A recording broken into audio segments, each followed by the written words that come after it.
प्रथम विश्व युद्ध इतिहास की एक महत्वपूर्ण घटना है। ये एक ऐसी घटना थी जब एक यूरोपीय युद्ध विश्व युद्ध में परिवर्तित हो गया था। जानेंगे इस वीडियो में वर्ल्ड वॉर 1 के क्या कारण थे, इसके क्या परिणाम थे और भारत में इसकी क्या भूमिका थी। जय हिंद। आप देख रहे हैं वीएस पॉइंट। अगर आपने अभी तक चैनल को सब्सक्राइब नहीं किया है तो कर लीजिए, क्योंकि हम आपके लिए ऐसे ही मज़ेदार वीडियो लाते रहते हैं। तो चलिए वीडियो शुरू करते हैं। वर्ल्ड वॉर 1 इतिहास की ऐसी घटना थी जिसमें एक यूरोपीय युद्ध विश्व युद्ध में बदल गया। इस युद्ध में अंतर्राष्ट्रीय कूटनीति, साम्राज्यवादी प्रतिद्वंदिता, शस्त्रों की होड़, उग्र राष्ट्रवाद, ऑस्ट्रेलिया के राजकुमार फर्डिनेंड की सेराजेवो में हत्या आदि तत्व थे। 1914 के इस युद्ध का क्षेत्र सर्वव्यापी था और इस युद्ध में प्रत्यक्ष एवं अप्रत्यक्ष तौर पर विश्व के लगभग सभी देश सम्मिलित हुए थे। यह विश्व युद्ध 28 जुलाई 1914 से 11 नवंबर 1918 तक चला। प्रथम विश्व युद्ध के कारण यूरोपीय कूटनीति व्यवस्था 1871 ईस्वी में जर्मनी के एकीकरण के पश्चात बिस्मार्क द्वारा ये घोषणा की गई थी कि जर्मनी एक संतुष्ट राष्ट्र है, क्षेत्रीय विस्तार के संबंध में कोई इच्छा नहीं रखता है। इसके बावजूद उसने अस्लाल लॉरेन का क्षेत्र लेकर फ्रांस को आहत कर दिया और यही बिंदु है जिस पर जर्मनी को हमेशा यह डर बना रहता था कि फ्रांस यूरोप से मित्रता स्थापित करके जर्मनी के खिलाफ बदले की कार्रवाई न कर दे। इसी कारण बिस्मार्क अंतर्राष्ट्रीय स्तर पर फ्रांस को अलग थलग करने के लिए कूटनीति चाले चलने लगा। इसी उद्देश्य से प्रेरित होकर बिस्मार्क ने 1879 में ऑस्ट्रिया संग द्विसंधि की, जो गुप्त संधि थी। 1882 में इटली इस द्विसंधि में शामिल हो गया और जर्मनी, ऑस्ट्रिया, इटली एक त्रिगुट बना, जिसे एक्सिस पावर या ट्रिपल अलायंस भी कहा गया। 1890 में बिस्मार्क के चांसलर के पद से हटने के बाद जर्मनी सम्राट विलियम द्वितीय उसकी इस विरासत को संभाल पाने में सफल नहीं रहा, जिसके कारण 1894 में फ्रांस ने रूस से मित्रता कर ली और 1907 में इंग्लैंड, फ्रांस, रूस ने एक मैत्री संघ की स्थापना की, जिसे अलायंस पावर या ट्रिपल एंटाइड भी कहा गया। इसके कारण यूरोपीय देश दो भागों में बंट गए और एक दूसरे के घोर शत्रु बन गए। दूसरा कारण है सैन्यवाद। 19वीं सदी में प्रवेश करते ही विश्व में हथियारों की दौड़ शुरू हो गई। वर्ष 1914 तक जर्मनी में सैन्य निर्माण में सबसे अधिक वृद्धि हुई। ग्रेट ब्रिटेन और जर्मनी दोनों ने इस समय अपनी अपनी नौसेनाओं में काफ़ी वृद्धि की। सैन्यवाद की दिशा में हुई इस वृद्धि ने युद्ध में शामिल देशों को और आगे बढ़ने में मदद करी। इस समय यूरोप के ज़्यादातर देशों ने अपने अपने देश में गन, टैंक, बंदूक, जहाज, पनडुब्बी, बड़ी आर्मी और भी कई तरह के हथियार बनाना शुरू कर दिए। इसके कारण पूरा यूरोप एक बारूद के ढेर पर बैठ गया। तीसरा कारण है साम्राज्यवाद, जैसे अंग्रेजों ने किया था। उस समय ब्रिटेन का पृथ्वी के 25% हिस्से पर कब्जा था, जिसमें हमारा भारत भी था, जिसे आप सभी जानते हो। मतलब गुलाम बनाकर उस देश को लूटने में ब्रिटेन का मॉडल सफल था, जिस कारण फ्रांस, जर्मनी इस मॉडल को अपनाना चाहते थे और बाकी के देशों पर अपना कब्जा चाहते थे, जिसके कारण फ्रांस, जर्मनी, पोलैंड, बेल्जियम आदि देश अफ्रीका पर कब्जा करना चाहते थे, जिसे स्क्रैम्बल फॉर अफ्रीका भी कहा जाता है, यानी अफ्रीका की दौड़। इस साम्राज्यवादी प्रतिद्वंदिता के कारण यूरोप के ज़्यादातर देश एक दूसरे से ईर्ष्या करते थे। चौथा कारण है उग्र राष्ट्रवाद। 19वीं सदी में देशभक्ति की भावना ने पूरे यूरोप को अपने कब्जे में ले लिया। इसके कारण यूरोप के ज़्यादातर देशों में माय कंट्री इज ग्रेट का नारा फैलने लगा।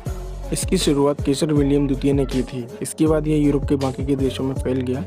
उस समय यूरोपीय देशों में यह भ्रम होने लगा कि कोई भी देश लड़ाई करके ही महान बन सकता है, यानी अपनी महानता को अपने विस्तार से जोड़कर देखा जाने लगा। पांचवा कारण है समाचार पत्रों की भूमिका। जैसे आज के समय में मीडिया लोगों को भड़काने का काम करता है, उसी प्रकार प्रथम विश्व युद्ध से पहले राजनेता, दार्शनिक, लेखक अपने भाषण और लेखों में युद्ध की वकालत कर रहे थे। उस समय यूरोप के ज़्यादातर देश पर कब्जा था, जिसके कारण लूट का धन लाए हुए पूंजीपति और व्यापारी ने अपने स्वार्थ के लिए युद्ध के समर्थन बन गए। लेकिन युद्ध की भावना को बढ़ाने में सबसे ज़्यादातर समाचार पत्रों की भूमिका थी, क्योंकि इन समाचार पत्रों में एक दूसरे को नीचा दिखाने का प्रयास किया जा रहा था, जिससे वहाँ के लोगों में आक्रोश उत्पन्न हो गया। छठवां कारण है बाल्कन क्षेत्र की जटिलता। बाल्कन क्षेत्र के लोग मुख्यतः स्लाव जाति तथा ग्रीक चर्च को मानने वाले थे, जिन्हें ओटोमन शासन स्वीकार नहीं था। ये लोग स्वतंत्र राज्य की स्थापना करना चाहते थे। इसके चलते इस क्षेत्र में अशांति का माहौल व्याप्त था, क्योंकि जर्मनी तथा इटली का एकीकरण हो जाने के बाद ऑस्ट्रिया के साम्राज्य में कमी आई थी। अतः ऑस्ट्रिया ने बाल्कन क्षेत्र में अपना प्रभुत्व स्थापित करके इसकी भरपाई करने की सोची ऑस्ट्रिया के अलावा रूस भी इस क्षेत्र पर अपना प्रभुत्व स्थापित करना चाहता था। रूस में रहने वाले लोग भी स्लाव जाति तथा ग्रीक चर्च को मानने वाले थे, जिसके कारण रूसी लोग तथा बाल्कन क्षेत्र के लोगों में एक धार्मिक तथा सांस्कृतिक संबंध स्थापित हो गया। रूस ने इस संबंध का फायदा उठाते हुए स्लाव आंदोलन की घोषणा कर दी, लेकिन ऑस्ट्रेलिया हर हाल में स्लाव आंदोलन को दबाकर अपना प्रभुत्व स्थापित करना चाहता था। सातवां कारण है अंतर्राष्ट्रीय अराजकता। इस समय यूरोप में एक प्रकार की अंतर्राष्ट्रीय अराजकता फैल चुकी थी। प्रत्येक राष्ट्र अंतर्राष्ट्रीय नियमों का उल्लंघन कर रहा था। अपने हितों की रक्षा के लिए कोई भी देश अपने विरोधी के साथ संधि कर सकता था। स्वार्थी राष्ट्र की इस नीति ने विरोधाभास को जन्म दिया। इस परिस्थिति को रोकने के लिए कोई भी अंतर्राष्ट्रीय संस्था नहीं थी, जिसके अभाव के कारण सभी राष्ट्र अपनी मनमानी कर रहे थे। तात्कालिक कारण बोस्निया की राजधानी सेराजो में ऑस्ट्रियाई राजकुमार आर्चड्यूक फ्रांसिस फर्डिनेंड की हत्या ने बारूद के ढेर पर बैठे यूरोप को चिंगारी लगा दी और स्थिति विस्फोटक हो गई। ध्यान देने वाली बात यह है कि ऑस्ट्रिया ने 1908 ईस्वी में बोस्निया एवं हर्जेगोविना नामक दो सर्वोच्च प्रांतों पर अधिकार कर लिया। परिता राष्ट्रवादी भावना से उग्र सर्बिया ऑस्ट्रिया के चंगुल से छूटना चाहता था। सर्बिया के निर्देश पर कुछ आतंकवादियों द्वारा ऑस्ट्रिया के राजकुमार आर्चड्यूक फर्डिनेंड की हत्या कर दी गई। ऑस्ट्रियाई सरकार इसके लिए सर्बिया को दोषी मानती थी एवं इस हत्या के लिए सर्बिया को जवाब तलब किया गया। सर्बिया की तरफ से जब कोई संतोषजनक जवाब नहीं मिला तो ऑस्ट्रिया ने 28 जुलाई 1914 को सर्बिया के विरुद्ध युद्ध की घोषणा कर दी। रूस तुरंत सर्बिया की मदद के लिए युद्ध में शामिल हो गया। फिर जर्मनी और फ्रांस अपने अपने मित्र राष्ट्रों के पक्ष में शामिल हो गए। आगे जर्मनी के बेल्जियम पर आक्रमण करने के परिणाम स्वरूप ब्रिटेन ने जर्मनी के विरुद्ध युद्ध की घोषणा कर दी। इस तरह पहली बार विश्व युद्ध का श्री गणेश हुआ। इस प्रकार प्रथम विश्व युद्ध के लिए ये 8 कारण प्रमुख माने गए हैं। अब बात करते हैं प्रथम विश्व युद्ध के परिणामों की, जिनमें सबसे पहली बात ये आती है कि इस युद्ध में कुल कितने लोग शहीद या मारे गए। तो इस युद्ध में कुल अलायंस पावर के France, British, Russia, Siberia, Belgium, Montenegro, Japan, Italy, United State, Romania, पुर्तगाल, हेजर, ग्रीक और सैम आदि देशों के लोग मारे गए थे, जिनकी संख्या आप वीडियो को पॉज कर देख सकते हो। इस प्रकार अलायंस पावर के कुल 52,11,809 सैनिक तथा 1,28,706 आम नागरिक मारे गए या तो लापता हो गए। उसी प्रकार सेंट्रल पावर के भी जर्मनी, ऑस्ट्रिया, ओटोमन और बुल्गारिया के सोल्जर मारे गए। आप वीडियो को पॉज कर देख सकते हो इनकी संख्या कितनी थी। टोटल सेंट्रल पावर में 33,46,200 सैनिक तथा 83,88,448 सैनिक या तो मारे गए या तो लापता हो गए। अब बात करते हैं आर्थिक परिणामों की। प्रथम विश्व युद्ध में भाग लेने वाले देशों का बहुत अधिक धन खर्च हुआ। जर्मनी और ग्रेट ब्रिटेन ने अपनी अपनी जीडीपी का 60% से अधिक हिस्सा युद्ध में खो दिया। इसके अलावा बेरोजगारी और महंगाई भी काफ़ी हद तक बढ़ गई। अब बात करते हैं भौगोलिक परिवर्तन की।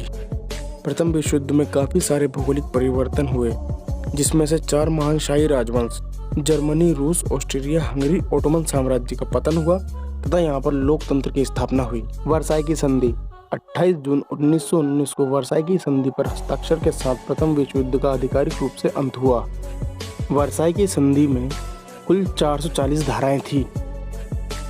इस संधि के अनुसार जर्मनी और उसके सहयोगी राष्ट्रों को युद्ध के लिए दोषी मानकर उनकी घोर निंदा की गई। साथ ही मित्र राष्ट्रों को युद्ध में जो क्षति हुई उसका हर्जाना भी जर्मनी के ऊपर थोपा गया। अब बात करते हैं इस युद्ध में भारत की क्या भूमिका थी। इस युद्ध में करीब 10 लाख भारतीय सेना, जिसे भारतीय ब्रिटिश सेना कहा जाता था, ने भाग लिया था।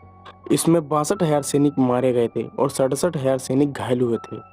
युद्ध के दौरान कुल 74,187 भारतीय सैनिकों की मौत हुई थी, जिनकी याद में अंग्रेजों ने इंडिया गेट का निर्माण करवाया था। अगर आपको हमारे द्वारा दी गई जानकारी पसंद आई तो वीडियो को लाइक कीजिए, हमारे चैनल को सब्सक्राइब कीजिए और कमेंट करके बताइए कि आपको वीडियो कैसा लगा।